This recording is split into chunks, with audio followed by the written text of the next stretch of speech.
जलियांवाला बाग ये देखो, जहां चली थी गोलियां। ये मत पूछो कितनों ने खेली यहाँ खून की होलियां। एक तरफ बंदूकें दंदन, एक तरफ थी टोलियां। मरने वाले बोल रहे थे इनकलाब की बोलियां। फ्रेंड्स, आज हम लोग का टॉपिक जलियांवाला बाग हत्याकांड है और यह सभी प्रकार के प्रतियोगिता परीक्षा के लिए काफ़ी उपयोगी है और ये क्लास 10 के स्टूडेंट के लिए काफ़ी उपयोगी है। आज हम लोग जलियांवाला बाग हत्याकांड पर पूरी तरह से चर्चा करेंगे। आइए हम लोग का टॉपिक देखिए क्या है। जलियांवाला बाग हत्याकांड। जलियांवाला बाग हत्याकांड।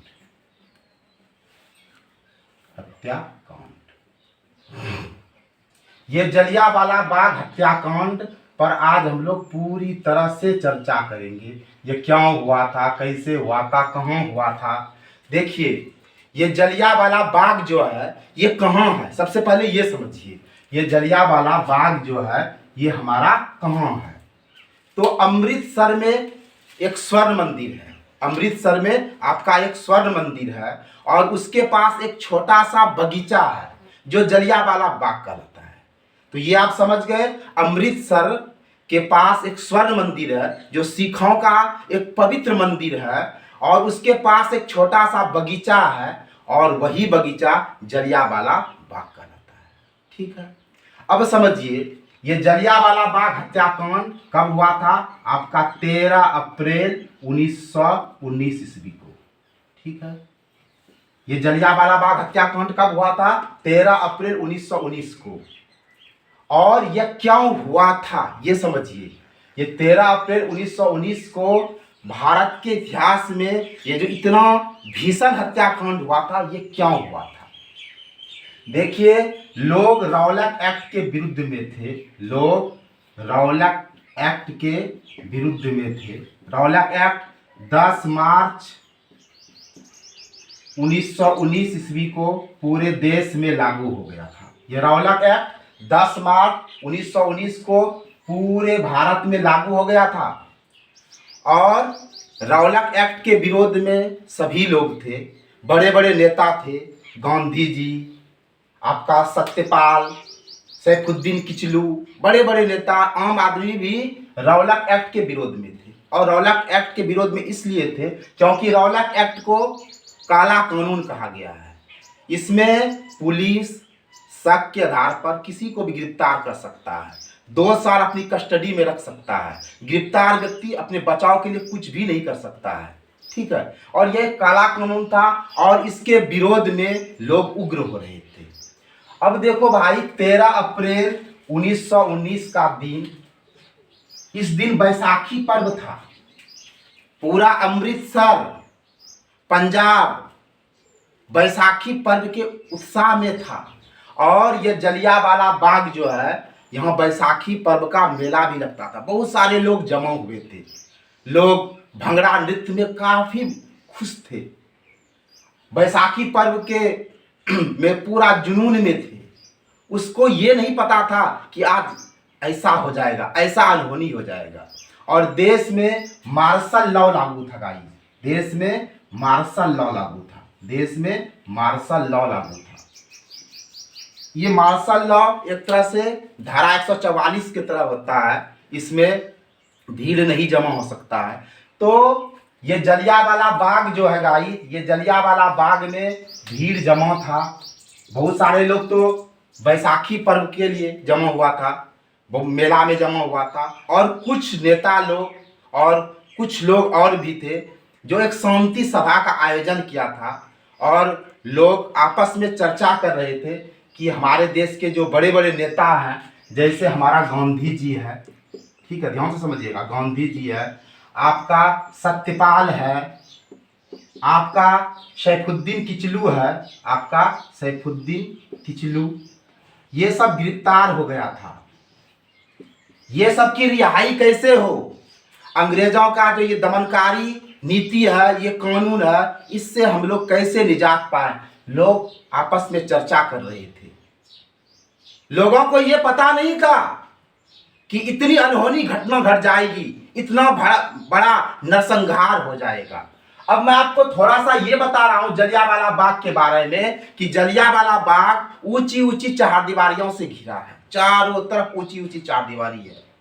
लोग अपने में मशगूल थे, तभी क्या हुआ, brigadier general Reginald Edward Dyer, जिसको हम लोग जनरल डायर कहते हैं, उसके नेतृत्व में एक सैनिक टुकड़ी आई और भीड़ को बिना वार्निंग का भीड़ पर गाइज 15 मिनट के अंदर 1650 राउंड गोलियां चलवा दिया।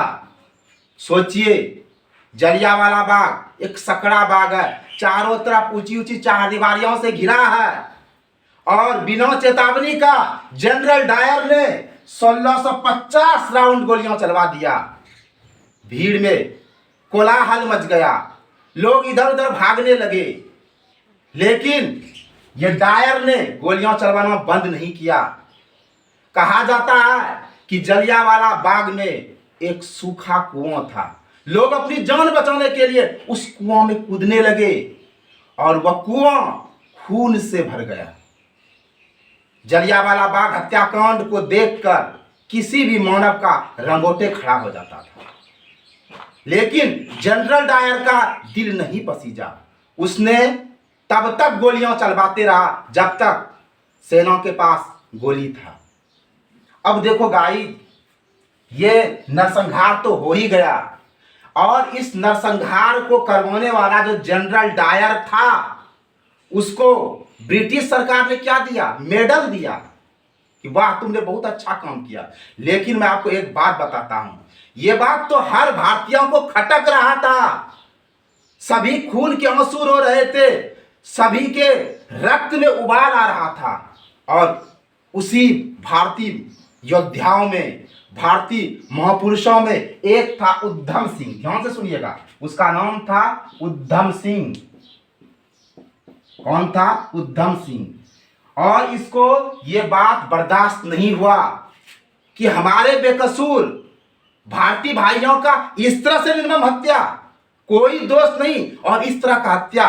और इस उधम सिंह ने प्रण किया कि जब तक मैं जनरल डायर की हत्या नहीं करूंगा तब तक चैन की सांस नहीं लूंगा। और इस उधम सिंह ने 1940 ईस्वी में जनरल डायर को गोली से मारा और पूरा ऐलान किया कि मैंने जनरल डायर को मारा, अब मुझे गिरफ्तार कर लो। और सुनो विदेशियों, अगर हम भारतीयों पर जुल्म करोगे तो हम लोग चुप नहीं बैठेंगे, ऐसे ही मारेंगे, ईंट का जवाब पत्थर से देंगे। और उधम सिंह ने कहा, आज मेरे मन को शांति मिला, आज मेरे आत्मा को सुकून मिला, क्योंकि तुमने हमारे निर्दोष भाइयों की हत्या की थी। तो गाइस, ये जलियांवाला बाग हत्याकांड भारतीय इतिहास का एक बहुत ही मर्मस्पर्शी घटना है जो किसी को भी रुला देता है। तो आप ये समझ गए कि जलियांवाला बाग हत्याकांड कब हुआ था? 13 अप्रैल 1919 को हुआ था। और उस दिन अमृतसर में बैसाखी पर्व था। अमृतसर के स्वर्ण मंदिर के पास एक छोटा सा बगीचा है जहां 13 अप्रैल 1919 को brigadier general Reginald Edward Dyer के नेतृत्व में अंग्रेजी फौज ने निहत्तों पर गोली चलवाई थी। 15 मिनट में 1650 राउंड गोलियां चलवाया। 379 लोग मारे गए और 1200 लोग घायल हुए। और जलियांवाला बाग में जो सूखा कुआं था वो खून से भर गया। जलियांवाला बाग खून से लथपथ हो गया। ठीक है, तो ये जलियांवाला बाग हत्याकांड भारतीय इतिहास में काफी रंगोटे खड़ा करने वाला इतिहास है। और यह इसलिए हुआ क्योंकि भारत के कुछ लोग शांति सभा का आयोजन कर रहे थे, लोग रौलक एक्ट के विरोध में थे। हमारे देश के नेता गांधी जी, सत्यपाल, सैफुद्दीन किचलू को गिरफ्तार कर लिया गया था। लोग उसकी रिहाई के बारे में चर्चा कर रहे थे, शांति सभा था। लोगों को यह मालूम नहीं था कि देश में मार्शल लॉ है भाई। लोग अपने में चर्चा में थे और जनरल डायर ने बिना कहे सुने 1650 राउंड गोली चलवा दिया। तो गाइस ये जलियांवाला बाग हत्याकांड था। आई होप आप इस टॉपिक को बड़े मजे से समझे होंगे। आपको वीडियो वॉचिंग के लिए मेरे तरफ से ढेरों ढेरों धन्यवाद। जय हिंद, जय भारत।